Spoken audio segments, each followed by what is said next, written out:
Mi Amor Tales presents The Billionaire's Dirty Secret. Written by Valerie. Angela, parating na si Sir! Natigil ang pagdidilig ni Angela sa mga halaman dahil sa komosyon sa gate. Dali-dali niyang pinatay ang hose at inayos ang sarili bago mahinhin na lumapit sa gate, kung saan nakatayo at nakaparada ang ibang mga kasambahay habang papasok ang sasakyan ng amo nila. Pigil hininga si Angela habang pinapanood ang dahan-dahang pagbukas ng pinto sa driver's seat. Umaliwala sa mukha niya nang makita ang mukha ni Nathaniel. Malinis ang gupit nito at presko ang ayos, lalo na sa suot nitong suit. "Good morning, sir!" Bati ng lahat ng mga kasambahay pero hindi maibuka ni Angela ang kanyang bibig. Sa sobrang pagkamangha, nang magsimulang maglakad si Nathaniel papalapit sa kanila. Nakapamulsa ito at mukhang may hinahanap at tumigil ang mga mata nito sa kanya. "Good morning." Matamis itong bati pabalik pero ang titig nito ay nasa kanya lang.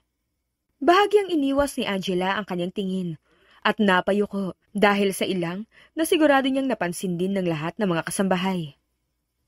"Oy, ikaw ha? Namumula ka, ineng. Gusto ko ni Sir panigurado." Tukso ng mga kasambahay sa kanya nang umalis na ang kanilang amo. Mas nadagdagan pa ang pumumula na kanyang pisngi. Hindi concern lang yun sa kalagayan ko." Tanggi niya kahit sa totoo lang ay halos himatayin na siya kanina sa kilig. "Ay, wag kami, ineng. Ilang taon na ako nagtatrabaho para kay Sir at sa'yo lang siya tumitig ng ganon." Ako pa lang naman kasi siguro ang babaeng napulot niya sa dagat." Hindi nakasagot ang mga kasambahay sa sinabi niya.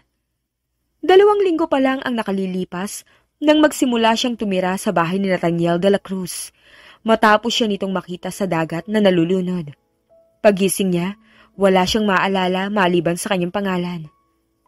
Dahil sa kabutihan ni Nathaniel, ay pinatira siya nito sa bahay nito.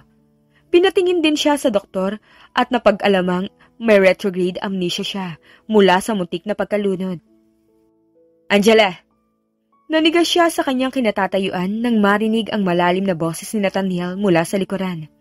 Nasa kusina siya ngayon at itinigil niya ang paghuhugas ng pinggan para maharap ang lalaki. "Ano po yun, sir? Hindi ba't sinabihan na kita na hindi mo kailangang magtrabaho rito? At saka, hindi mo rin ako kailangang tawaging sir at hindi ka kasambahay rito." Nakakunot ang noong sabi nito. "Gusto ko pong makatulong dito kahit papano. Malaki po ang utang na loob ko sa inyo." Napabuntong hininga si Nathaniel bago tipid ng ngumiti. "Maayos ka lang ba rito nung wala ako?" "Oo naman." "Yung ulo mo, sumasakit pa ba o may naalala ka na ba?" Puno ng pag-aalala nitong tanong. Napansin niya ang ibang mga kasambahay na nagmamasid mula sa bukana ng kusina. "Hindi naman sumasakit at wala rin ako maalala pa." Ibinalik niya ang tingin kay Nathaniel dahil sa nanunuksong titig ng mga kasambahay. "Huwag mong pilitin at baka sumakit ang ulo mo." "Masusunod po." Nakangiting sagot niya at natigilan dahil sa pagtitig ng lalaki sa kanyang mga mata.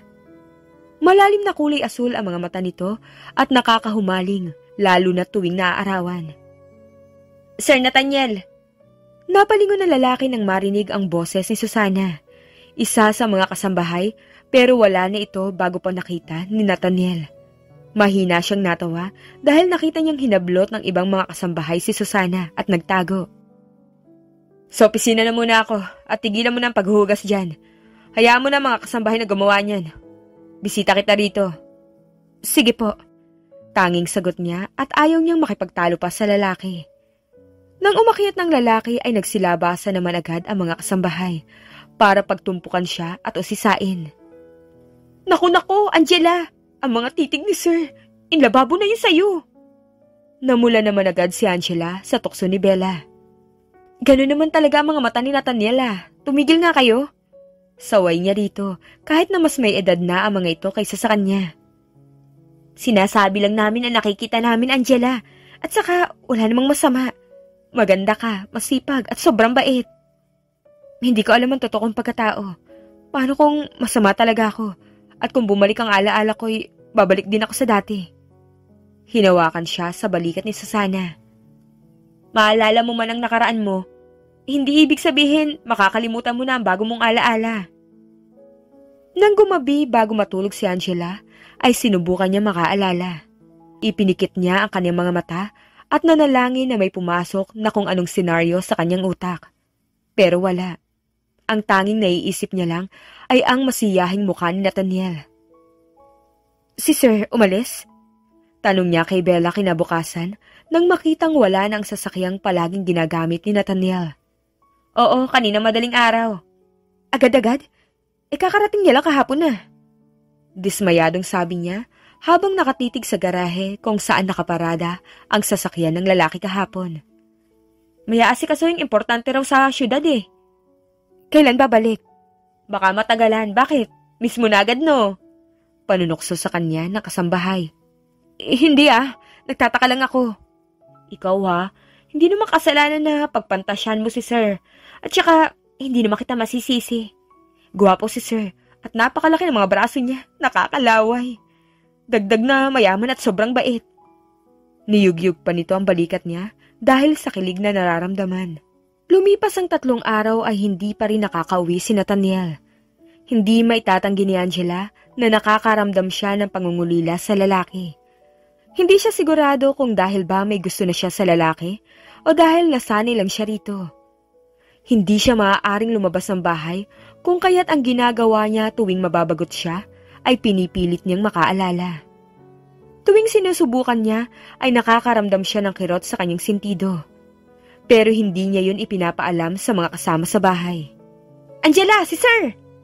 Nang marinig niya ang pagtawag sa kanya ni Bella, ay kumaripas agad siya ng takbo mula sa 2nd palapag dahil sa kasabikang masilayang muli ang lalaki. Sobrang galak ang nararamdaman niya pero nabura yon nang makitang may kasamang babae si Nathaniel. Pinagbuksan nito ang babae ng pinto ng sasakyan habang masaya ang mga itong nagtatawanan.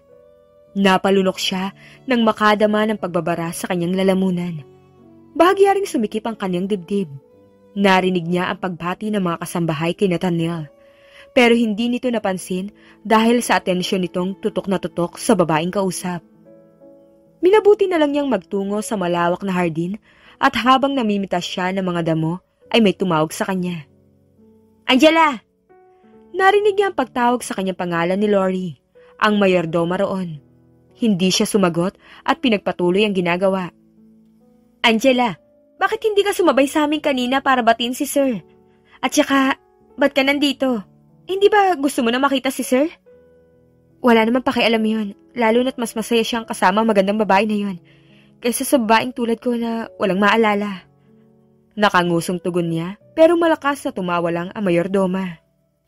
Ano ka ba, Angela? Kaibigan lang ni Sir yun. Dito na lang po ako. Hintayin ko na lang na umalis ang kaibigan niya. O siya, bahala ka. Anang ginang na pailing-iling pa habang nakangiti. Hindi talaga siya bumalik sa loob ng bahay. Maisip pa lang na makikita niya ang kaibigang babae ni Nathaniel ay umiinit na ang kaniyang ulo. Angela? Narinig niya ang boses ni Nathaniel sa hindi kalayuan. Kaya dali-dali siyang tumayo bago tumakbo papasok sa loob para iwasan ng lalaki.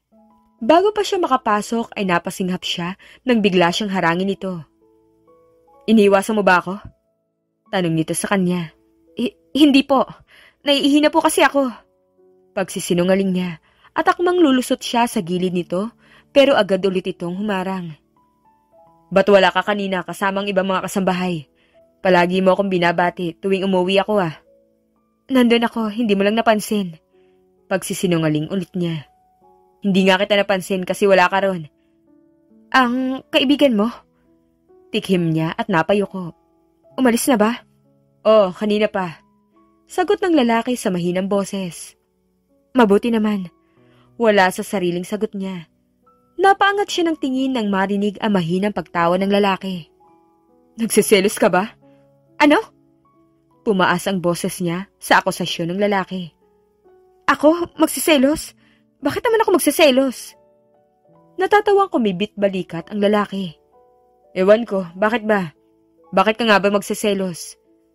Bumaba ang tingin niya sa labi ng lalaki nang ilapit nito ang mukha sa kanya. Hindi ako nagsiselos. Kinakabahan siyang napaatras dahil sa lakas ng pagkabog ng kanyang dibdib. Ramdam niya ang sarili na umiinit, lalo na ang kanyang magkabilang pisngi. Mabuti naman. Anong lalaki at hinuli ang iilang nakawalang hibla ng buhok niya at inipit yon sa likuran ng kanyang tenga. Hindi maiwasang makaramdam ng kilig si Angela sa ginawa ng lalaki. Kasi hindi mo kailangang magselos. Masyado ka mahalaga para makaramdam ng selos. Dumistansya ang lalaki sa kanya na nananatiling nakangiti at kumikinang ang mga mata. Papasyal tayo kaya maghanda ka. Nang umalis ng lalaki sa kanyang harapan, ay malakas siyang napatili at napatalon sa sobrang galak. Sa wakas ay makakalabas na siya ng bahay. Dagdag pa na makakasama niyang mamasyal si Nathaniel. Nang sabihan niya ang mga kasambahay tungkol sa lakad nila ni Nathaniel, ay agad siyang hinila ng mga ito papasok sa kanyang kwarto. Susana, hanapan mo siya ng kulay pink. Malakas na utos ni Lori at agad namang hinalukay ni Susana ang cabinet para mahanapan siya ng damit. Magpapalit na naman ulit? Reklamo niya dahil hindi niya na mabilang kung nakailang palit na siya ng damit. Siyempre, papasyal ka kasama si Sir Nathaniel. Kaya dapat magmukha kang Diyosa. Hindi naman sa hindi ka mukhang Diyosa ngayon, pero dapat to the max ang ganda mo. Pagod na siya nang makahanap sila ng damit na nagpatahimik sa mga kasambahay. Ayos lang ba? Kinakabahan na tanong niya habang suot ang kulay pink na empire dress. Nako, baka yayain na ni Sir si Angela na magpakasal. Ani Susana. Baka nga naghahanda na yun ng singsing eh. Panunod-jury ni Bella sa kanya. Nagtilian sina Bella at Susana dahil sa mga ideyang naisip. Siya naman, nagtataka habang pinapanood ang mga ito dahil wala siyang idea sa kung ano ang ibig sabihin ng dalawa. Umahis nga kayo. Masyado pang maaga para dyan. Saway ni Lori na ikinatahimik ng dalawa. Lumapit si Lori sa kanya at pinaupo siya nito sa harap ng vanity mirror. Puno ng kuryosidad at paghanga ang mukha niya nang magsimula na si Lori sa paglalagay ng mga kolorete sa kanyang mukha. Ang galing, napakaganda ko. Namamanghang usal niya habang titig na titig sa sarili sa salamin. Wala nga akong ginawa maliban sa paglagay ng powder. Sadyang napakaganda mo lang talaga, Angela. O siya, baba na tayo at baka hinihintay ka na ni Sir. Ani Lori. Lumabas sila mula sa kwarto at mula sa taas ng hagdan ay nakita nila si Nathaniel na nasa baba at simpleng nakasuot lang ng polo at shorts. Pero ang presensya nito ay nananatili pa ring nakahuhumaling. Sige na, Angela, bumaba ka na. Iminwestra ni Lori ang hagdan at dahan-dahan naman siyang bumaba para lapitan si Nathaniel. Habang papalapit siya ay hindi niya maiwasang kabahan dahil sa mga titig ni Nathaniel na mapanuri at bahagyang gulat. Bakit? May problema ba? Napalunok si Angela bago tiningnan ng sarili kung ano ang mali sa kanya. Pero wala naman. Sumilay ang ngiti sa labi ng lalaki bago napailing at iniwas ang tingin. Hindi niya maaro kung anong tumatakbo sa isip nito. Pumasok na sila sa sasakyan at habang papalabas sila ng gate, ay nakahawak si Angela sa kanyang dibdib sa sobrang excitement na nararamdaman. Puno siya ng kuryosidad sa kung ano ang meron sa labas ng matayog na gate ng bahay ni Nathaniel. Nalaglag ang panga niya sa sobrang pagkamangha dahil sa matataas sa mga puno ng niyog na kanilang nadaraanan.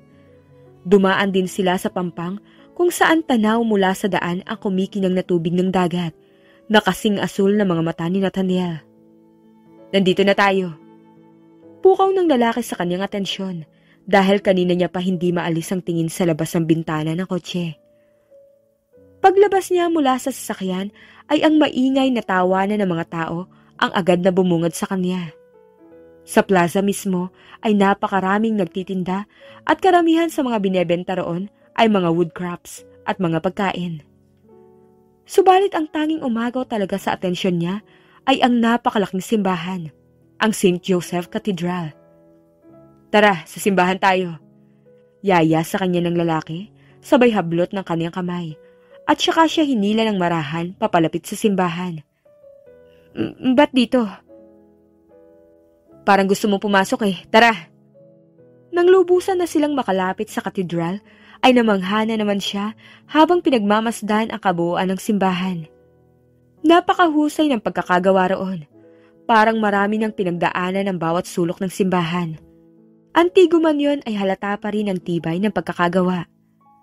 Karamihan sa mga naroroon ay mga turista at matatanda na nakaluhod habang nagdadasal. "Palagi ka ba rito?"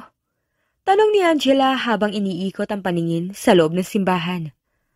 "Hindi ako pala simba." "Hindi ka naniniwala sa Diyos?" Gulat na tanong niya rito. Natuto kasi siyang manalangin mula kay Lori na gabi-gabing nagro-rosaryo. "Hindi naman sa ganon. Hindi lahat ng hindi pala simba, hindi naniniwala sa Diyos. Sadyang wala lang talaga akong panahon." "Eh di hindi ka nga naniniwala. Kasi kung naniniwala ka, maglalaan ka talaga ng panahon para sa Kanya." Ngumiti na lang ang lalaki at hindi na nakipagtalo pa sa kanya. "Gusto ko magsimba tayo rito. Kailan ka ba pwede magsimba?" Tanong nito. Mukhang merong misa ngayon. Napansin niya na unti-unti nang napupuno ang simbahan, kaya dali-dali niyang hinila si Nathaniel para umupo sa bandang harapan. Nang magsimula ng misa ay ramdam niya ang pag-iinit ng dibdib.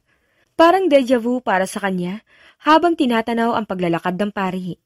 Malakas ang kutob niya na epekto yun ng mga dati niyang alaala. Ganun pa man ay wala pa rin siyang malinaw na maalala mula sa nakaraan. "Peace be with you," sabi ng pari at bahagyang nalito si Angela kung ano ang gagawin nang makita ang mga tao na nagbebeso-beso at nagyayakapan. Nang magtama ang kanilang mga mata ni Nathaniel ay natigilan siya. Napakurap siya nang maglahad ang lalaki sa kanya ng kamay na naguguluhan niya ring tinanggap. "Peace," ani nito. Peace rin." Nang matapos ang misa ay medyo madilim na. Parang bata si Angela na pinagmamasdan ng paligid paglabas nila mula sa simbahan. Maraming tao at paninda at ang plaza na puno ng mga ilaw. "Subukan mo to, Angela."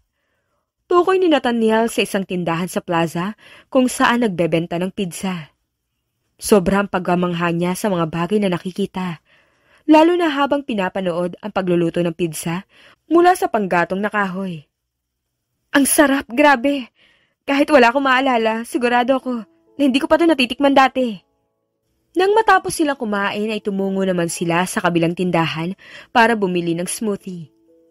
Hindi niya mapaliwanag ang saya na nararamdaman habang naglilibot sila at iniinom ang binili nilang inumin. "Nathaniel, salamat ha. Maraming salamat talaga." "Maliit na bagay, Angela." "Anong maliit? Pinatuloy mo ako sa bahay mo at ngayon naman ipinapasyal mo ko. Hindi ko alam kung paano ko babayaran." Tumigil ang lalaki sa paglalakad at nagsalita. "Samahan mo na lang ako. May lugar pa na gusto kong puntahan." Bumalik sila sa kotse nito at ibinaba ni Nathaniel ang lahat ng mga bintana nun, kaya aliw na aliw siya sa preskong simoy ng hangin habang mabilis na pinapatakbo ng lalaking sasakyan. Hindi alintana ni Angela kung saan sila pupunta. Nagulat na lang siya nang makita ang napakalawak na dagat at ang bilugang buwan na nagbibigay liwanag sa madilim na gabi. Hininto ng lalaki ang sasakyan sa buhanginan at nang buksan niyang pinto, hinubad niya ang kanyang sandals bago itinapak ang mga paa sa pinong buhangin. Mahina siyang natawa dahil sa magaspang na buhangin na nagpapalubog sa kanyang mga paa. Iniangat niya ang kanyang tingin at tumakbo papalapit sa dagat. Pinanood niya ang mga mamunting alon na tumatama sa kanyang mga paa. Napangiti siya sa lamig ng tubig at sa kinangnon dahil sa liwanag ng buwan. "Nathaniel!" Tawag niya sa lalaki na ngayon ay nakasandal sa kotse habang pinapanood siya. "Dito mo ba ako nakita?" "Doon sa malayo." Turo nito sa dulo ng dagat. "Anong ginagawa mo ron?" "Nakasakay ako sa yate ko para makapag-isip-isip na bigla kitang makita." Sagot nito habang naglalakad papalapit sa kanya. "Paano ba ako napunta ron? Nilangoy ko o nalaglag ako? Pero nalaglag saan? Sa barko? May nakita ka bang barko nang malunod ako?" "Hindi ko alam, hindi ko namalayan." Tugon ng lalaki sa mahinang boses. Tumitik si Angela sa bahagyang madilim at tahimik na dagat. Pilit na inaalala ang tunay na nangyari sa kanya. "Sasakit ang ulo mo kung pipilitin mo makaalala. Hayaan mo kusang bumalik ang mga alaala mo." Halos pabulong na sabi ng lalaki. Napatitig siya sa nag-aalalang mukha nito nang maramdaman ang kamay nito na maingat siyang hinawakan sa bewang. Pero parang may kulang. Madami akong gustong malaman tungkol sa sarili ko. Narinig mong sinabi ng doktor, hindi pwedeng pilitin at baka mapasama pa. Alam ko mahirap ang sitwasyon mo, pero ayokong may mangyari masama sa'yo. Kumalabog ang puso niya sa sinabi ng lalaki at ang tanging narinig lang niya ay ang panghuling sinabi nito. Nag-aalala ka sa akin? Tanong niya sa mahinang boses. Ramdam niya ang pag-iinit ng kanyang mga pisngi, lalo na sa paglapit nito sa kanya. Oo, sobra. Nahigit ni Angela ang hininga, nangiilang pulgada na lang ang lapit ng kanilang mga mukha. Ang labi ni Nathaniel ang agad na umagaw sa kanyang atensyon. Sa kanyang pagpikit ay hindi niya inaasahang isang mukha ng lalaki ang bigla na lang lumitaw sa kanyang isip. Jel! Tawag ng lalaki sa kanyang isip, kaya naman napaatras siya mula kay Nathaniel at napahawak sa kanyang ulo nang makaramdam siya ng pagkirot. Napapikit ulit siya at mukha ng isang lalaki ang sumaging muli sa isip niya. Magulo ang basang buhok nito habang nakangiti sa kanya. Angela, anong nangyari? Narinig niya ang boses ni Nathaniel at nag-aalalang dinaluhan siya nito. Gusto ko na umuwi. Nang mapawi ang sakit ay nanghihina siyang lumayo sa lalaki at naunang maglakad pabalik sa kotse. Hindi maintindihan ni Angela ang sarili. Bigla niya na lang iniwasan si Nathaniel sa hindi malamang dahilan at bago siya natulog ay ang mukha uli ng di pamilyar na lalaki ang kanyang naaalala. Sabay na tayo kumain, Angela. Anyaya ni Nathaniel sa kanya kinabukasan nang makita siyang dumaan sa kusina. Mauna na ho kayo at tinutulungan ko pa si Bella sa pagtatanim. Pagrarason niya at dumiretso na sa likuran ng bahay. Hoy, anong nangyari sa'yo? Ba't iniiwasan mo si Sir? Usisa ng mga kasambahay nang mapansin ang inaakto niya. Hindi niya sinagot ang mga ito at tahimik na ipinagpatuloy ang pagtatanim, dahilan para maghaka-haka ang mga kasambahay. Baka tinanggihan mo nang ialok ka niya ng kasal at nahihiya kang harapin siya, ani Bella. O baka naman nadismaya ka na hindi ka niya inalok ng kasal? Sabad naman ni Susana. Alam mong minsan lang lumagi rito si Sir, Angela. Kaya pansinin mo na at hahanap-hanapin mo yun kapag umalis na. Paalala ni Bella. Hindi siya nagpadala sa mga sinasabi ng mga ito. Hindi niya maintindihan kung ano ang rason kung bakit iniiwasan niya si Nathaniel. Parang bawal lang para sa kanya, lalo na tuwing naaalala niya mukha ng lalaki. Nang pumasok na siya sa loob at abala ang mga kasambahay sa paglilinis ng garahe, ay nakakita siya ng ballpen at blankong papel sa sala, kaya wala sa sariling gumuhit siya para magpalipas ang oras. Marunong ka palang gumuhit, Angela? Lumapit si Lori sa kanya para tingnan ng mabuti ang iginuhit niya. Abat napakagaling mo! Sino ba yan at sobrang gwapo naman? Bulalas nito. Hindi ko rin alam, sagot niya. Habang pinagmamasdan ng mabuti ni Lori ang kanyang ginawa, ay hindi niya inaasahan na nasa likod pala niya si Nathaniel. Ang galing ni Angela, Sir! Iniabot ni Lori ang papel kay Nathaniel pero hindi yun kinuha ng lalaki. Seryoso ang mga mata nito habang sinusuri ang nakaguhit sa papel. Sa hindi may paliwanag na dahilan, nakaramdam siya ng kaba dahil sa mga titig ni Nathaniel. May naalala ka na ba, Angela? Napalunok siya sa kaba nang magtanong ang lalaki sa kanya. Oo, pero yan lang ang naalala ko, mukha ng isang lalaki. Hindi ko alam ang pangalan niya o kung kaano-ano ko siya. Mabuti at itatago ko muna to, sabi ng lalaki at kinuha ang papel mula kay Lori bago isinilid sa bulsa. Kinabukasan, habang tumutulong si Angela sa paglilinis sa kusina, hindi niya maiwasang lumabas nang marinig ang malakas sa pagbukas ng gate. Otomatikong napataas ang kilay niya nang pumasok ang babaeng kaibigan ni Nathaniel. Ang itim nitong buhok ay kinulay ng pula sa dulo. Bilugan din ang mga mata nito na bumagay sa hugis parisukat nitong mukha. Kausap nito si Nathaniel na nakangiti na mas lalong nagpasama pa sa mood niya. Nang magtama ang mga tingin nila ng lalaki, ay agad niya itong inirapan bago bumalik sa kusina. Anong binubusangot mo dyan? Hindi ba hindi mo pinapansin si Sir kanina? Ba't ka umaakto ngayon na nagseselos? Sita ni Susana sa kanya nang mapansin ang pagdadabog niya habang naghuhugas sa mga plato. Hindi naman ako nagseselos Talaga ba? Ba't parang galit ka? Hindi ko lang gusto ang kaibigan ni Nathaniel. Ewan ko ba, pero masama ang kutob ko ron. Magkasalubong ang kilay na sabi niya. Mabait naman si Miss Vivoria. Matagal na kaibigan na yun ni Sir at maaasahan yun. Sa sinabing yun ni Susana ay mas lalo siyang nagdabog na kinataranta nito. Aba, kumalma ka. Baka mabasag mo ang mga pinggan. Awat nito sa kanya at inagaw ang pinggan. Ako na rito. Kung gusto mo, magmuni-muni ka muna sa labas. Hindi maipinta ang mukha niya sa inis nang lumabas siya. Hindi niya maiwasang mainggit nang malaman na matagal na panahon na palang magkaibigan sina Nathaniel at Vivory. Sa kuryosidad ay lumapit si Angela sa bintana kung saan matatanaw ang sala. Tumingkayad siya para silipin kung ano ang ginagawa ni Nathaniel at Vivory. Nanliit ang kanyang mga mata nang makita si Nathaniel na hawak-hawak ang kamay ni Vivory, habang seryoso na nagsasalita. Napalunok siya at sinusubukang alisin ang kung anumang bumabara sa kanyang lalamunan. Napaawang ang kanyang mga labi nang ipatong ni Vivory ang kabilang kamay nito sa kandungan ni Nathaniel. Suminghap siya at hindi alam ang gagawin nang tumayo ang dalawa at lumapit sa isa't isa. Dala ng emosyong nararamdaman ay sumugod siya papasok sa sala.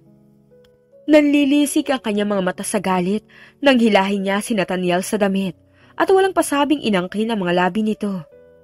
Napapikit siya at naramdaman niya ang paghawak ni Nathaniel sa kanyang bewang bilang suporta. Sa kanyang gilid ay narinig niya ang pagsinghap ni Vivory. Excuse me, pero kailangan ko na yatang umalis. Paalam ng babae at nagmamadaling umalis. Hinihingal na pinutol ni Angela ang halik at saka nag-iwas ang tingin. Nag-init ang buong mukha niya nang mapagtanto ang kahihiyang ginawa. Naghintay siyang pagalitan siya ng lalaki.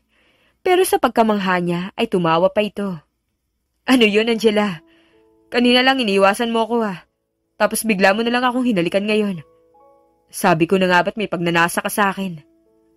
Panunodyo pa sa kanya ng lalaki. Namilog ang mga mata niya at hindi niya maiwasang harapin ang lalaki dahil sa akusasyon nito. Sabihin mo nga, Angela, gusto mo ba ako?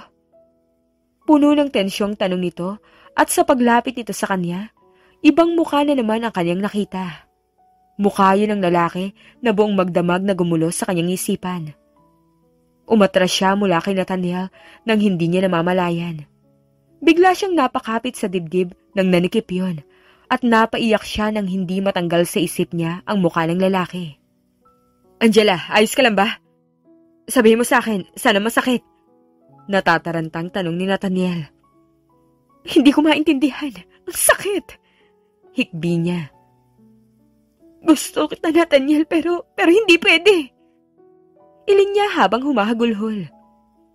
Gusto kita pero ibang nasa isip ko. Mas lalong napaiyak si Angela nang makita ang sakit sa mukha ni Nathaniel. Para siyang mababaliw. Nakokonsensya siya kahit wala namang rason.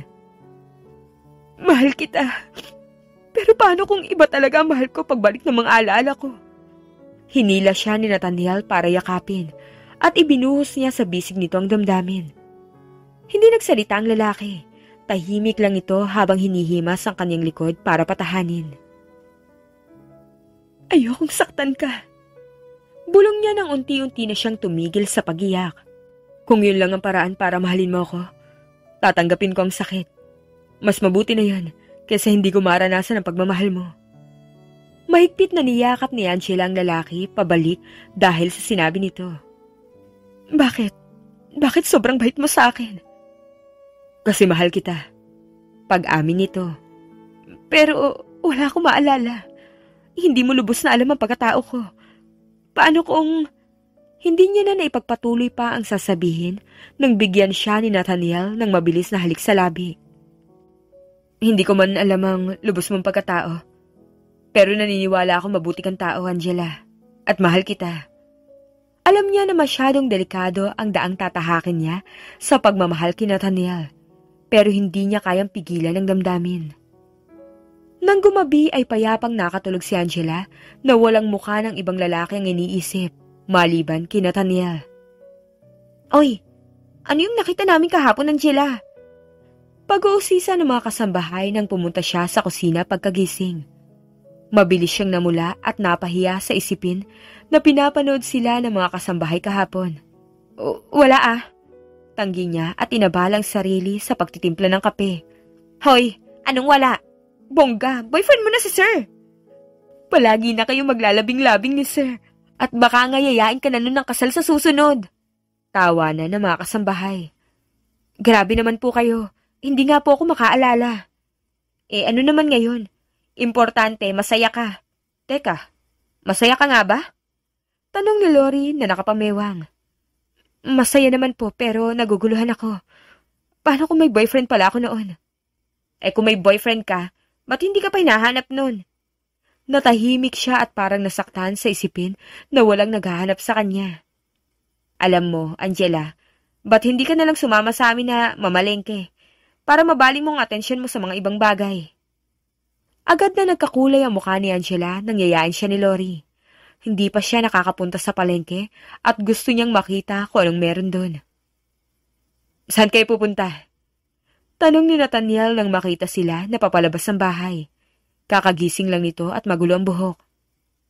Mamamalengke lang kami, sir. Isasama po namin si Angela. Ayos lang po ba? Sagot ni Lori. Ihatid ko na kayo. Akmang kukuha na ito ng susi ng sasakyan nang pigilan ito ng mga kasambahay. Huwag na po kayo mag-alala, sir. Kami na bahala kay Angela. Yung breakfast niyo po, nakahanda na sa kusina. Sabi rito ni Bella. Hindi pa siya nakakapagpaalam kina Nathaniel nang itulak na siya ng mga kasambahay patungo sa garahe. Grabe, Angela. Hindi ka talaga bagay sa palengke. Sabi ni Bella nang makarating na sila sa palengke sa Pilar. Nang pumasok ay agad siyang binati ng sariwang amoy ng mga pagkaing dagat. Buhay na buhay ang lugar, lalo na sa ingay na nagmumula sa mga nagtitinda. Ganda, bili ka na! Anang isang tindera sa kanya. Dito po, mura lang sa amin. Singit naman ang isa pa. Bagong dating na mga produkto, halina kayo! Sigaw ng tindera sa bandang kanan niya. Nakasunod lang siya sa mga kasambahay at binabantayan ang mga gagawin ng mga ito. Nais niyang matutunan kung ano ang ginagawa sa palengke at kung paano makiayon sa mga taga roon. Pinagmasdan niya ang mga basket, prutas at gulay na nakapatong-patong. Sa kabilang bahagi naman, maraming isda na nakahiga sa yelo.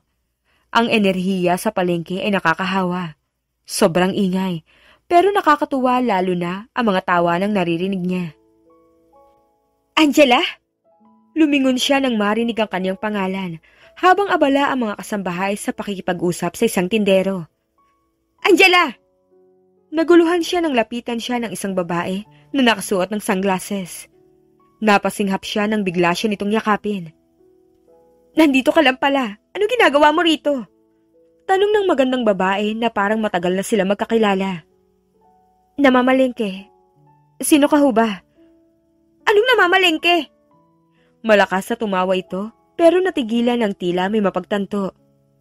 Hoy, anong sino ako? Ako si Cassandra. Kaklase mo nung high school. Hindi ko matandaan. Nawala kasi ang mga alaala ko at kinupkup ako ni Nathaniel. Sandaling natahimik si Cassandra na puno pa rin ng pagkalito mukha. Magkasalubong ang mga kilay na pinagmamasdan din niyang babae. Nagbabaka sakaling bumalik ang kanyang alaala pero hindi nangyari. Ay, pasensya na. Tumawa ito. Mukhang maling Angela pala ang nakilala ko. Medyo maghawik pala kayo. Pasensya ulit at mauna na ako. Umalis si Cassandra at iniwan siyang litong-lito at gulong isip. Nadismaya siya dahil akala niya ay matutulungan siya ng babae para bumalik ang kanyang mga alaala. Sino yun, Angela? Anong pinag-usapan niyo? Tanong ni Susana nang mapansin ang papalayong si Cassandra. Naligaw lang po at nagtanong ng direksyon. Hindi maalis-alis sa isip niya ang pagtatagpo nila ni Cassandra. Wala siyang matandaan tungkol sa babae pero hindi niya alam kung bakit hindi siya mapakali. Anong ginagawa mo rito? Tanong ni Nathaniel sa kanya nang makita siyang nakatambay sa veranda ng gabi. Nag-iisip. Tipid na sagot niya at nilingon ng lalaki. Maaari ko ba malaman ang iniisip mo? Iniisip ko kung sino ba talaga ako, bago nawala ang mga alaala ko. Sa tingin mo ba, may pamilya ba ako o mga kaibigan? Hindi ko masabi. Sagot ng lalaki at niyakap siya nito mula sa likod. Pero kami muna ang pamilya mo, habang hindi pa bumabalik ang mga alaala mo. Hinalikan siya nito sa sentido kaya napangiti siya. Masaya siya at sobrang panatag ang kanyang loob, na parang walang ibang bagay sa mundo ang kayang manakit sa kanya. Ilang araw ang lumipas at sumasamang muli si Angela sa palengke. Nagboluntaryo rin siya sa pamimili ng ibang kakailanganin sa kusina. Aliw na aliw siya sa pakipag-usap sa mga tao sa palengke. Inuutosan pa siya ng mga kasambahay na tumawad at agad naman siyang pinagbibigyan ng mga tindera. Sa kanilang pag-uwi ay nagtaka sila nang makita ang isang di pamilyar na sasakyan na nakaparada sa harap ng bahay ni Nathaniel. Malakas ang kutob niya na si Vivorion, kaya mabilis siyang pumasok sa bahay. Subalit natigilan siya nang makita si Cassandra roon na mukhang galit habang kaharap si Nathaniel. Napakatinungaling mo, Nathaniel! Paano mo nagagawa to kay Angela? Ganun ka na ba kadesperado? Si Cassandra yun. Natigilan si Angela nang marinig ang kanyang pangalan. Hindi niya inaakala na magkakilala ang dalawa. Cassandra, mahal ko si Angela. Delikado ang buhay niya sa syudad. Kaya pinili mong hindi sabihin sa kanyang totoo? Na alam mong totoo niyang pagkatao sa simula pa lang. Napaawang ang mga labi niya na mapagtanto kung tungkol saan ang pinag-aawayan ng dalawa. Alam mo, Nathaniel? Tanong niya at nanghihinang lumapit sa dalawa. Namutla si Nathaniel nang makita siya nito. Bakit? Nasasaktang tanong niya. Bumuka ang mga labi ni Nathaniel para magsalita pero walang tunog na lumabas. Paano mo nasisikmurang sabihin na mahal mo ko pero ipinagkakait mo sa akin ng totoo? Sa pagkurap ng mga mata niya ay nagunahan na sa pagtulo ang kanyang mga luha. Humikbi siya at napahawak sa kanyang ulo nang maramdaman ang biglang pagbigat nun. Nawalan siya ng balanse at sa kanyang pagpikit ay binalot na siya ng dilim. Nasaan ako? Tanong ni Angela at inilibot ang tingin sa paligid paggising niya. Nasa ospital ka, nawala ka na malay. Sagot ng babaeng nakaupo sa tabi ng kanyang kama. Cassandra? Oo, ako to. Nakakaalala ka na ba? Bago pa makasagot si Angela ay bumukas ang pinto at pumasok ang hinihingal na si Nathaniel. Maiwan ko na muna kayo. Paalam ni Cassandra bago lumabas. Nang lumapit si Nathaniel sa kanya ay agad siyang nagalit. Napakawalang hiya mo, Nathaniel! Ano mo ako nagawang lokohin? Galit na sigaw niya nang bumalik na sa kanya ang mga alaala. Dahil ba binastad kita nun? Nathaniel, mag-best friend tayo! Kahit na hindi ikaw ang pinili ko, hindi mo ko dapat niloko. Angela, pakinggan mo muna ako, please. Klaro na sa akin kung anong klaseng tao ka, Nathaniel. Simula ngayon, ayaw na kita makita pa. Umalis ka na! Agad namang hinawakan ni Nathaniel ang kanyang mga kamay at maluhaluhang nagmakaawa. Nagsinungaling ako para sa kaligtasan mo. Please, pagbigyan mo ako. Hinawi niya ang kanyang kamay at iniiwas ang tingin nang magsimulang umiyak ang lalaki. Umalis ka na. Malamig niyang pagtataboy rito.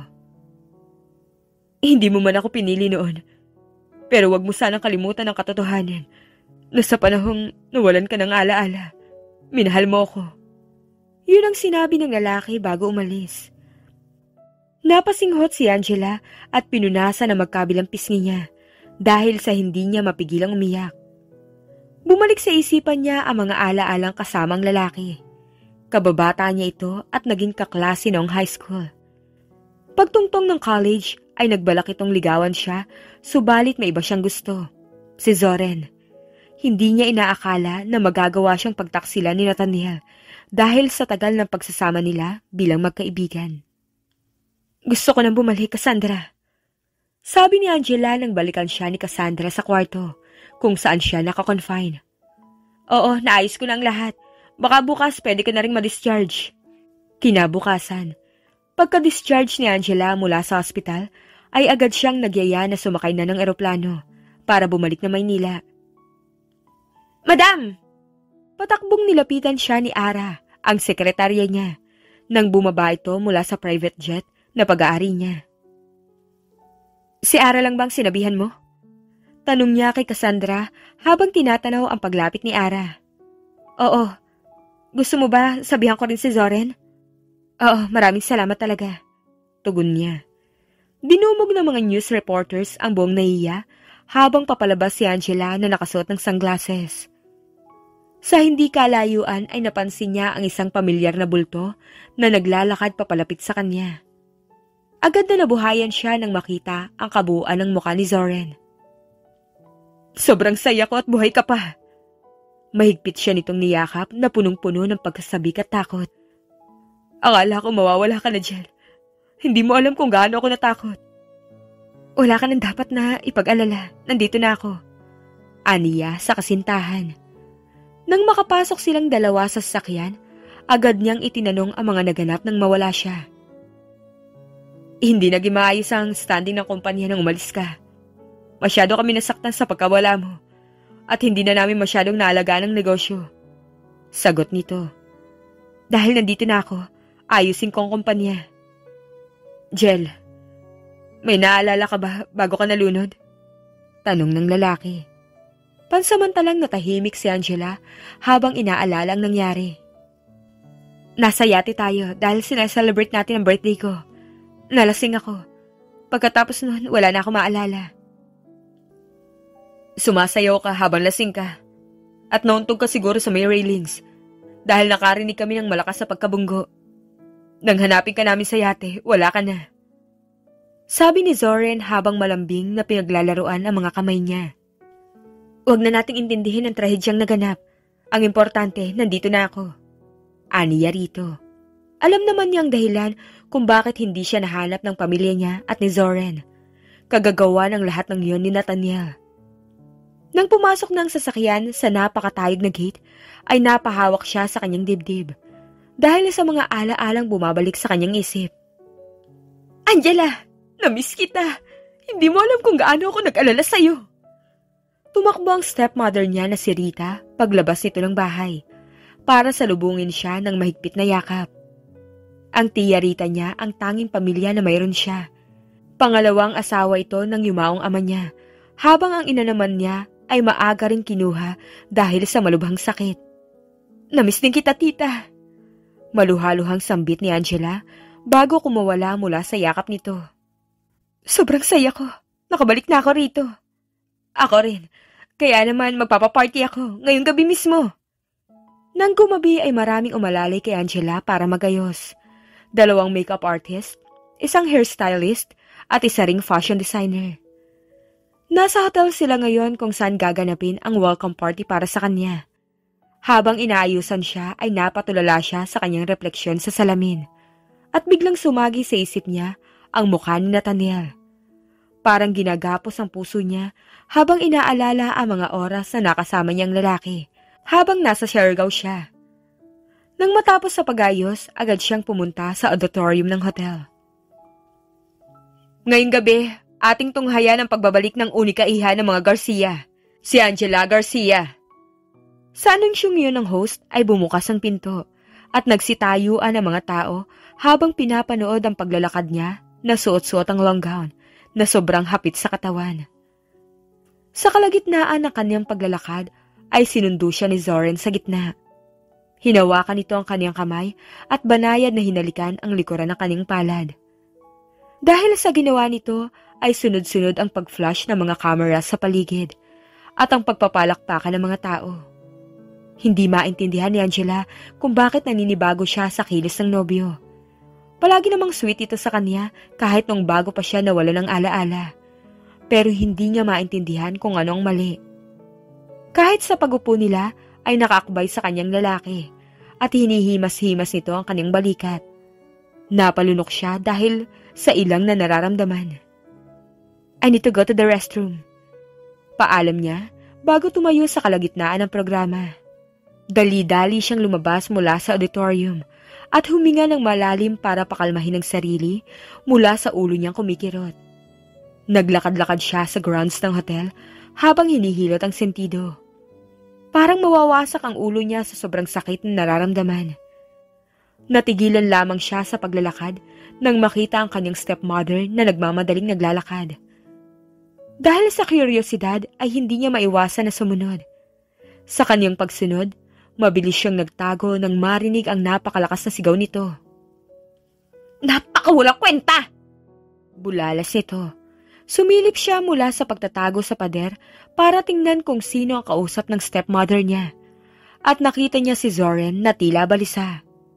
Seryoso ang dalawa na nag-uusap at hindi niya marinig ang pinag-uusapan ng mga ito. Nang sabay na umalis ang dalawa, ay bumalik muli ang kirot sa kanyang ulo. Malapit na siyang mawala ng balanse nang makaramdam siya ng mga braso na umalali sa kanya. "Bakit ka nandito? Mag-i-speech ka na." Nagtatakang tanong ni Cassandra. "Ayos ka lang ba?" Nag-aalalang tanong nito nang mapansin ang kanyang kalagayan. Oo. Tara na't bumalik na tayo." Nasa tamang oras lang ang kanilang pagbalik at agad na tinawag si Angela sa stage para magbigay ng speech. "Magandang gabi sa lahat." Panimula niya kahit iniinda ang pananakit ng kanyang ulo. "Bago ang lahat, gusto ko magpasalamat kay Cassandra. Salamat at kung hindi dahil sa'yo, nasa Siargao pa rin siguro ako." Habang nagsasalita ay naglakbay ang mga mata niya sa audience at tumigil yun kay Zoren na seryosong nakikipag-usap sa stepmother niyang si Rita.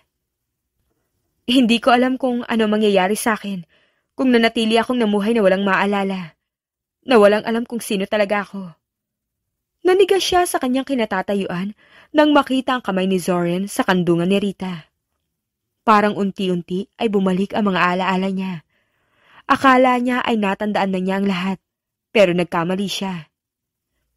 "Kaya naman maraming salamat sa pagpunta niyo rito at i-enjoy natin ang gabi para sa pagbabalik ko. Cheers!" Mabilis niyang tinungga ang wine mula sa kapit na kupita. Agad siyang bumaba mula sa stage.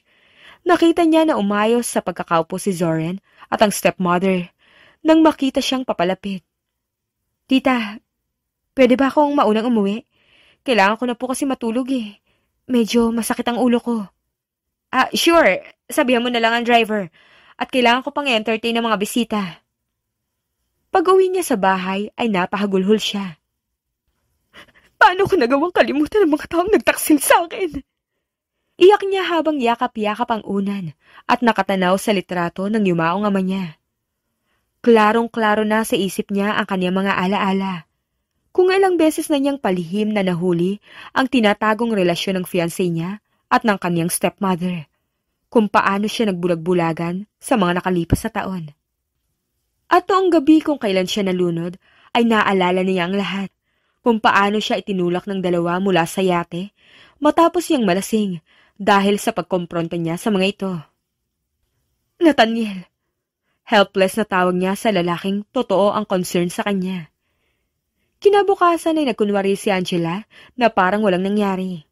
Malapad ang ngiting nagtungo siya sa hapag kung nasaan naroon ang mga taksil na nag-uusap habang nag-aalmusal. Mukhang tungkol sa negosyo ang pinag-uusapan ng dalawa dahil sa patong-patong na mga papeles sa katabing upuan ni Rita. "Good morning." Gulat na napatayo si Zoren nang makita siya. Lumapit ito at dinampian ng mabilis na halik ang mga labi niya. "Sabay na tayong kumain." Anito saka siya ipinaghila ng upuan. At habang papaupo, pasimple niyang pinunasan ang kanyang mga labi. Nandidiri siya sa pag-iisip na pinapatulan ni Zoren ang stepmother niyang halos 15 taon ang tanda sa kanila. "Anong pinag-uusapan niyo?" Tanong niya habang nilalagyan ng ulam ang pinggan. "Mga financial reports lang, iha." "Babalik na po ako sa trabaho ngayon." Agad na lumipat ang mga mata ni Angela kay Zoren nang mabilaukan ito. Iha?" Awkward na tumawa si Rita. "Bakit hindi ka mag-unwind na muna? Kababalik mo lang, di ba? At saka, dumalo ka rin kagabi sa party. Magpahinga ka na muna, kahit 1 linggo lang. Nandito naman si Zoren. Pwede niyo ring pagplanuhan muna ang kasal niyo." Ngumiti siya para itago ang pagdududa na nararamdaman. Alam niyang delikado ang mga taong kaharap niya ngayon, kung kaya kailangan niyang mag-ingat. Halos 2 buwan ako nawala, tita. Malaking oras ang nasayang nun. Tsaka, sa akin naman po ang negosyo, di ba? Nagpapasalamat talaga ako at nandyan kayo ni Zoren para mamahala. Kaya naman, kailangan ko nang gawin ang trabaho ko bilang CEO. Palihim na minatsyagan niya ang pagpapalit-palit ng mga titig ng dalawa. Hindi niya maiwasang kabahan, lalo na't hindi talaga siya sigurado kung ano ang pinaplano ng mga ito. Pagbalik niya sa kanyang opisina ay agad niyang pinatipon sa sekretarya ang mga sales sa mga nakalipas na buwan, pati na rin ang listahan ng mga ongoing projects at mga assets na na-acquire habang wala siya. Heto na po, Miss Jel, sabi ni Ara at inilapag ang sobrang kapal ng mga dokumentong pinagpatong-patong. Maraming salamat. Isa-isa niyang inaral ang mga dokumento. Una niyang tiningnan ang mga financial reports. At sa ilang minuto lang na pagtingin, agad niyang napansin ang discrepancy. Sobrang laki ng mga expenses na karamihan ay napupunta sa mga excessive travel expenses ng mga empleyado at mga unnecessary na equipment sa opisina. Agad na sinuri ni Angela ang mga bagong acquired assets ng kumpanya at parang nalulula siya dahil sa laki ng expenses para ma-acquire ang assets pero sobrang liit ng profit na na-generate. Ara! Tawag niya sa kanyang sekretarya at napahawak sa kanyang ulo nang maramdaman ang pagkirot nun. Yes po, Miss Jel. Ayos lang po kayo? Oo, sumakit lang dahil sa kakabasa. Pero agad din tong mawawala. Siya nga pala, pakitawag ang mga head ng accounting at procurement department. Gusto ko sila makausap. Hindi nagtagal ay agad ding dumating ang 2 heads. Ipinababa niya ang blinds sa office niya dahil sa diskusyong magaganap. Bakit naaprubahan to? Mahinahon na tanong niya pero puno ng diin. Accounting head ka, di ba? Turo niya sa maliit na babae na nakaponytail ang buhok. Nang tumango ang babae, tumaas na ang boses niya sa inis at galit na nararamdaman. At pinirmahan mo na hindi mo napansing may mali? Kinuha niya ang mga financial reports at galit na hinagis yon sa head ng accounting. Isang tingin ko pa lang, alam ko na may mali. At ikaw? Turo niya sa lalaking matangkad at payat.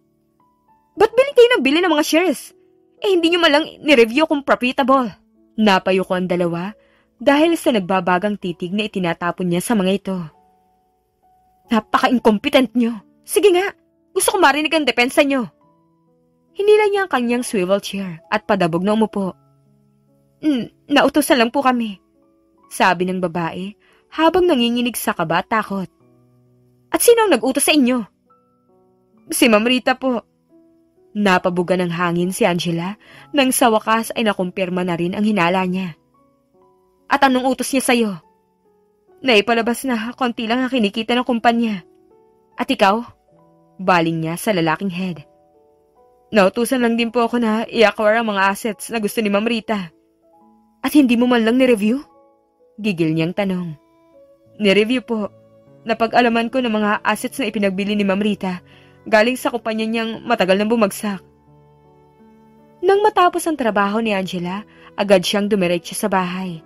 Sobrang bigat ng dibdib niya sa mga nalaman, pero pinilit pa rin niyang ngumiti. Si tita po? Tanong niya sa mga kasambahay. Umalis po, hindi nagsabi kung saan pumunta. Si Zoren? Umuwi po sa kanila. Hindi po ba nagpaalam sa'yo?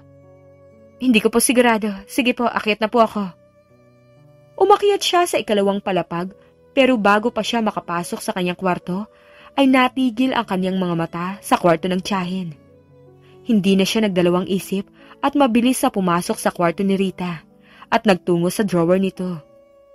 Hinalukay niya ang mga gamit nito sa pagbabaka sakaling makahanap ng impormasyon. Napatigil siya nang may nakitang punit na dyaryo. Tungkol yun sa pagbagsak ng De La Romania, ang competitor ng ama ni Angela noon sa negosyo na bumagsak.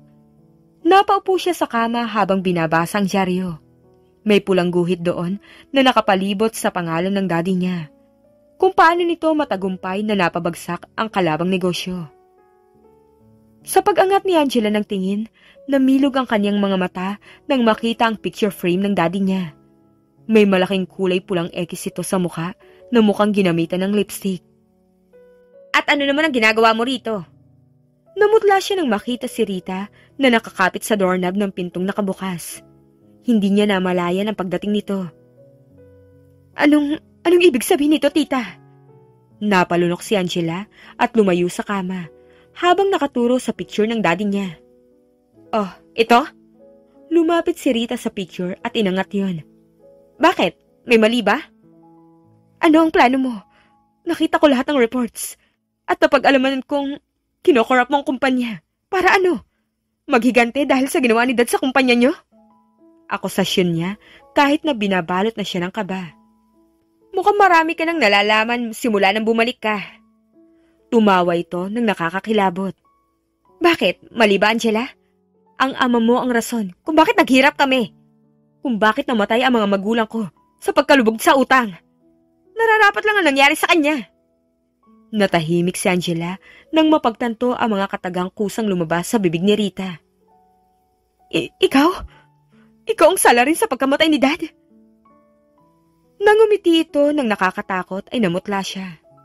Hindi siya makapaniwala na ang stepmother niyang tumayo bilang ina niya sa loob ng halos 2 dekada ay ang pumatay sa kanyang ama.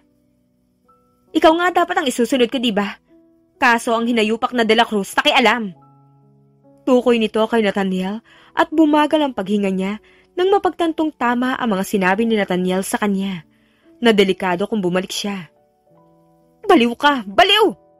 Sigaw niya at mabilis nang lumabas mula sa kwarto. Angela, bumalik ka rito! Umalingaw-ngaw na sigaw ni Rita habang pababa si Angela sa hagdan. Hindi niya pinansin ang mga kasambahay na nag-uusisa kung ano ang nangyayari. Mabilis siyang pumasok sa sasakyan at lumabas na ng gate. Nakita niya pa ang pagdating ng kotse ni Zoren, pero hindi niya ito pinansin at pinaharurot ng sasakyan. Angela? Takang tanong ni Cassandra nang tawagan niya ito. Kailangan kong tulong mo. Bakit? Anong nangyayari? Hindi ko may paliwanag pero kailangan kong bumalik kay Nathaniel. Matutulungan mo ba ako? Oo naman. Sagot nito pero mukhang naguguluhan pa rin. Pero Cassandra, ayoko may makaalam nito. Delikado. Huwag ka mag-alala, Angela. Mapagkakatiwalaan mo ko. Ang pamilya ni Cassandra ang may-ari ng mga seaport sa buong Luzon. Kung kaya mabilis lang ang naging biyahe ni Angela papuntang Siargao.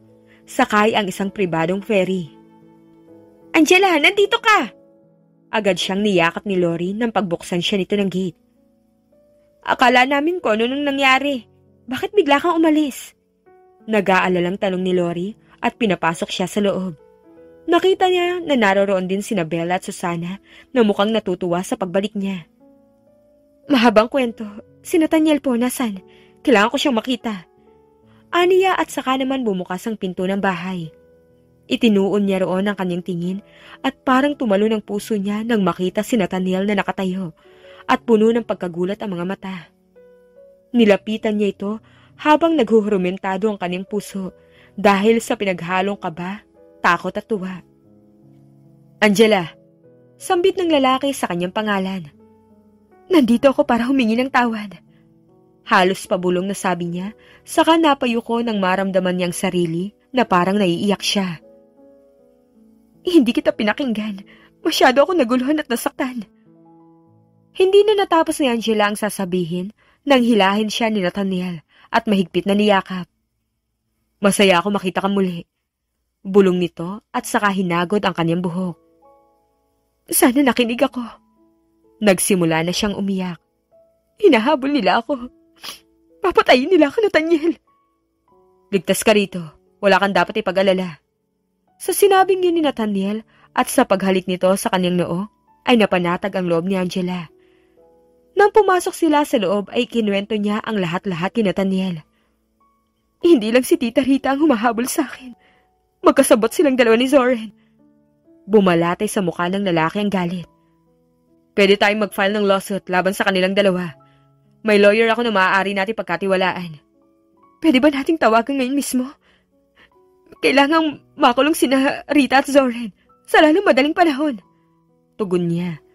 Tumango si Nathaniel at agad na tinawagan ang abogadong sinasabi nito.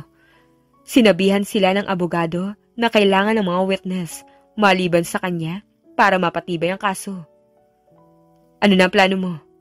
Tanong ni Nathaniel sa kanya. Sa fraud na ginawa nila sa kumpanya, may 2 witness ako. Pero hindi ako sigurado kung tutulong sila. May paraan ako para dyan. Ibigay mo sa akin ang mga pangalan nila. Ani ni Nathaniel. Nang maibigay na niya ang mga pangalan ay lumabas si Nathaniel at may tinawagan. Siya naman tumayo at pumunta na sa kwarto para magpahinga. Sa mga nakalipas na buwan, hindi maintindihan ni Angela ang mga nangyayari sa buhay niya. Nagsimula lang yon nang mamatay ang kanyang ama, 5 buwan na ang nakalilipas.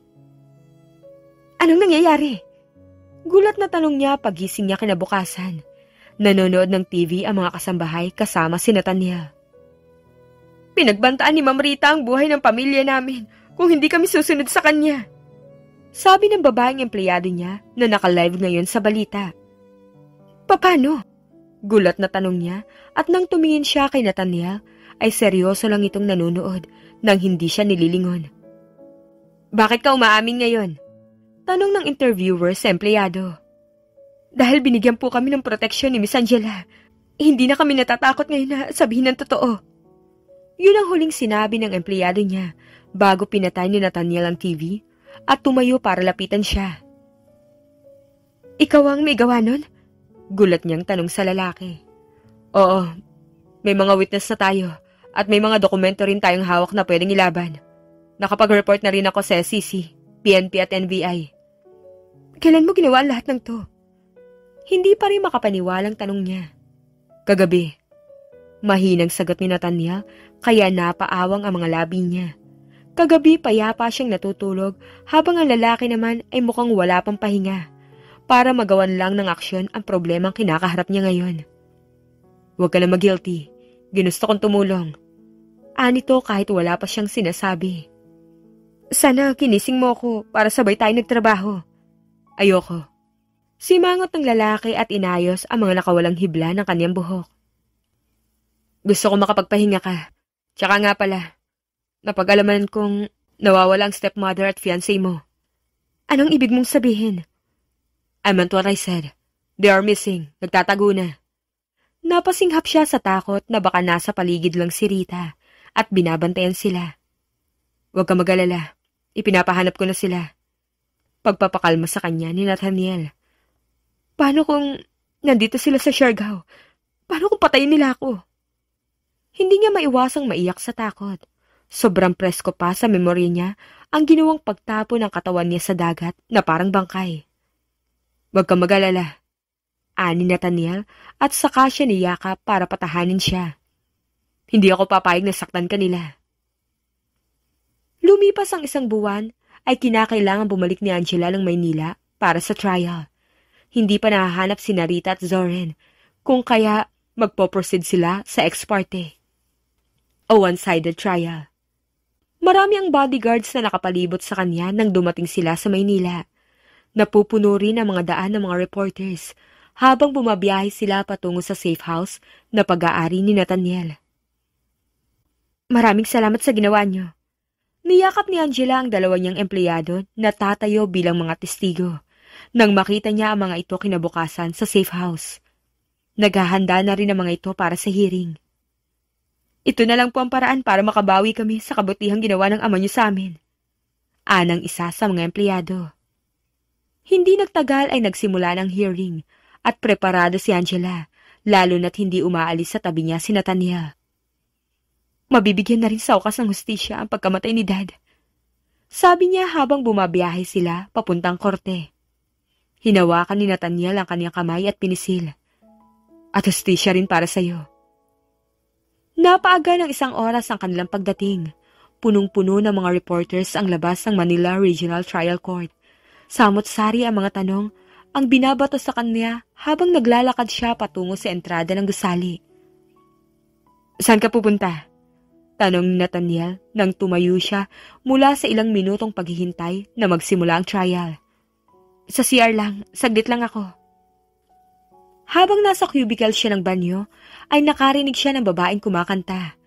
At habang pinapakinggan niya ng maigi, ay nagiging pamilyar ang kanta. Yun ang tono ng kanta na kinakanta palagi sa kanya ng kanyang ama nang buhay pa ito. Kaya, dali-dali siyang lumabas dahil sigurado siyang naroon si Rita. Walang ibang nakakaalam ng kantang yon, maliban sa kanila. Dahil gawa-gawa lang naman ng daddy niya ang kanta na yon. Lumabas siya at agad niyang hinarap ang pinanggagalingan ng boses. Pero biglang tumahimik ang buong paligid. Sa muli niyang paglingon, natigilan siya nang makita si Rita na nakatayo sa kanyang tabi at may hawak na baril na nakatutok sa kanya. Hindi mo alam kung gaano ko kagalit ngayon. Mariin itong sabi habang siya naman pinagpapawisan ng malamig habang nakatitig sa dulo ng baril na nanginginig mula sa paggalaw ni Rita. Sinira mo ang lahat. Lahat ng mga plano namin ni Zoren. Kaya't magbabayad ka.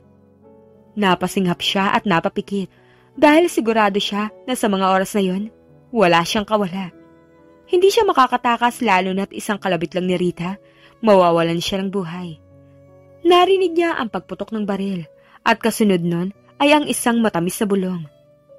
Angela, dahan-dahan niyang iminulat ang kanyang mga mata at agad siyang nanlamig sa takot nang makita ang maputlang mukha ni Nathaniel na nakatitig sa kanya. Narinig niya ang pagpasok ng mga gwardya para hulihin si Rita.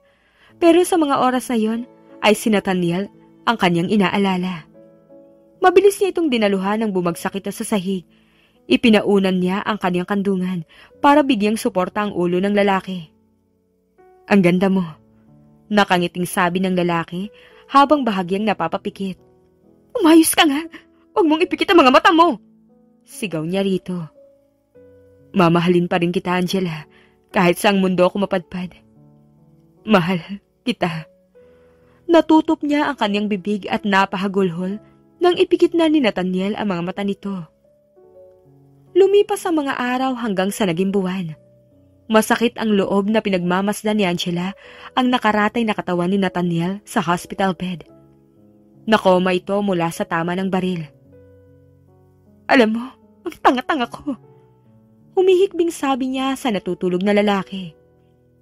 Hindi ko maintindihan kung ba't pinili kong magbulag-bulagan sa katotohanan na mahal mo ko. Hindi man lang kita binigyan ng chance noon. Nagpakatanga ako sa matatamis na salita ni Zoren. Suminghot siya at mas lalong napaiyak habang pinagmamasdan ng lalaki. Kaya gumising ka na, please. Hindi ko pa nasasagot ang mga sinabi mo. Gusto ko lang sabihin na mahal din kita, Nathaniel. Nananalangin siya na sana ay magising na si Nathaniel sa mga oras na yon. Pero nadismaya lang siya. Naging tahanan na ni Angela ang ospital. Ilang oras lang ang inilalaan niya sa trabaho at dediretso siya agad kay Nathaniel para mabantayan ito. Pasensya na po talaga. Sabi ni Angela sa ina ni Nathaniel. Ilang beses na siyang humingi ng tawad pero para sa kanya hindi yun sapat. Huwag ka lang humingi ng tawad, iha. Wala kang kasalanan. Mahal na mahal ka lang talaga ng anak ko. Dumadalaw din sa hospital sina Cassandra at Ara, pati na rin ang mga kasambahay sa Siargao, pero parang mag-isa pa rin si Angela. Ilang buwan pang lumipas at walang sawang naghintay si Angela sa pagising ni Nathaniel. Nakakulong na ang may mga sala, pero parang mas mabigat pa ang pinagdadaanan niya kaysa sa mga ito. Angela! Gising na si Nathaniel! Sa tawag na yun ni Cassandra ay mabilis na lumabas si Angela sa kanyang opisina para puntahan ng lalaki. At sa kanyang pagdating, napaluha siya nang makitang si Nathaniel. Mulat na ang mga mata. Nathaniel! Hikbi niya at niyakap ang lalaki. Masaya ako't gising ka na! Naghintay siya ng mga kataga na maaaring lumabas sa bibig ni Nathaniel. Pero nadismaya siya. Nathaniel? Nagtatakang tanong niya at bahagyang lumayo sa lalaki para matitigan ang kalagayan nito. Nakatulala lang ito at hindi gumagalaw habang nakaupo. Miss Garcia, tawag ng doktor sa kanya. Dahil sa injury na natamo ni Mr. De La Cruz, nagkaroon siya ng trauma sa kanyang spinal cord. Kaya naman, nakakaranas siya ng partial paralysis. Hindi makagalaw ang mga muscles niya sa mukha, mga kamay at pati na rin sa ilang bahagi ng hita niya. In short, hindi pa siya makakapagsalita at makakalakad. Parang si Angela ang hindi makapagsalita dahil sa masamang impormasyon na narinig mula sa doktor. Ibinaling niyang muli ang tingin kay Nathaniel at ang tanging gumagalaw lang sa lalaki ay ang mata nito na may mga luhang dumadaloy pagkatapos nitong kumurap. Ano po ang magagawa namin? Huwag po kayong mag-alala at naniniwala kami, temporary lang ang sitwasyon ni Mr. De La Cruz. Ang maaari nating gawin, ipalagay siya sa physical at speech therapy. Yun nga ang ginawa nila. Naroon siya palagi sa mga therapy sessions ni Nathaniel. Maayos niyang nababalanse ang kanyang oras at sa paglipas ng panahon, natutuwa siya sa improvement na nangyayari sa kalagayan ni Nathaniel. Angela. Napahikbi si Angela nang sambitin nito ang pangalan niya. Oh, Nathaniel, naririnig kita. Maluhaluhang sabi niya at pinisil ang kamay nito sa sobrang tuwa. Mahal kita. Naluluhang sambit ni Nathaniel. Mahal din kita, Nathaniel. Mahal na mahal. Makalipas ang 10 taon ay naging maayos ang pamumuhay ni na Angela at Nathaniel. Sa totoo lang, hindi sapat ang salitang maayos para ilarawan ang buhay nila. Sobrang saya na nila, lalo na't may dumagdag na bagong miyembro sa relasyon nila. Saan tayo pupunta, Mommy? Tanong ng anak nila na si Cleo habang bumabiyahe sila. 10 taon nang nakalipas, simula nang magising si Nathaniel mula sa koma. Naghintay si Angela sa lalaki ng 5 taon para sa recovery nito, bago sila nagpasyang magpakasal. Kay ninong mo. Napuno ng tuwa ang mga mata ni Cleo sa sinabi ni Angela. Bibisitahin nila ngayon si Zoren sa kulungan. Matagal nang napatawad ni Angela si Zoren, lalo na dahil alam niyang nagsisisi na ito. Alam mo, Ninong, binibigyan ako ni teacher ng maraming stars sa school kasi very good ako. Pagkikwento ni Cleo sa ninong nito na nalilibang habang nakikinig. Maraming salamat, Jel. Sabi ni Zoren nang magpaalam na silang umuwi. Alam kong malaki ang kasalanan ko sa iyo, pero nagawa mo pa rin akong patawarin at bisitahin. Salamat. Matagal na kitang napatawad. Kung hindi rin dahil sa iyo, hindi mabibigyan ng hustisya si Dad. Sabi ni Angela nang maalala ang pagtestigo ni Zoren noon laban kay Rita, kaya agad itong nakulong. Kulang pa yun sa mga nagawa namin sa iyo, Jel. Lalo na sa malasakit na pinapakita mo, mas lalo ako nagigilty. Ilang beses na sinubukan ni Angela na kausapin ang kanyang stepmother o kumustahin ang kalagayan nito sa kulungan, pero hindi ito lumalabas sa selda. Hindi rin naman maaaring pilitin ng mga gwardya na ipakausap si Rita sa kanya. Sa tingin niya ay nahihiya ito dahil sa mga kasalanang ginawa nito sa kanya, o galit ito dahil hindi nito nagawa ang tunay na pakay sa kanya. Sa pagbabalik tanaw niya, sobrang dami pala ng kaganapan sa buhay niya. Namatay ang kanyang ina noong 4 na taon pa lamang siya. Pinatay ang kanyang ama na kanyang stepmother. Muntikan na siyang mamatay noon at pansamantalang nawala ang kanyang mga alaala. Marami man ang pagsubok na dumating sa buhay ni Angela, ay habang buhay siyang magpapasalamat na mayroon siyang isang Nathaniel de la Cruz sa kanyang buhay, na mamahalin at susuportahan siya anumang bagyo ang dumaan sa buhay niya. Dagdag pa na meron din siyang Cleo, ang anak niyang naging sentro ng kanyang buhay. Sigurado si Angela na kung anumang hamon ang naghihintay sa kanila sa hinaharap, ay makakayanan nilang lagpasan yun ng magkasama. Subok na ang tibay at tatag ng relasyon nilang mag-asawa. Sa tingin niya, wala nang makatitibag nun. Ulan man o bagyo, kahit siguro paggunaw pa ng mundo. The end. Kung nagustuhan niyo ang aming istorya, huwag kalimutang mag-like at subscribe. Salamat sa pakikinig. Mag-iingat po tayong palagi at naway lagi tayong pagpalain. Hanggang sa susunod.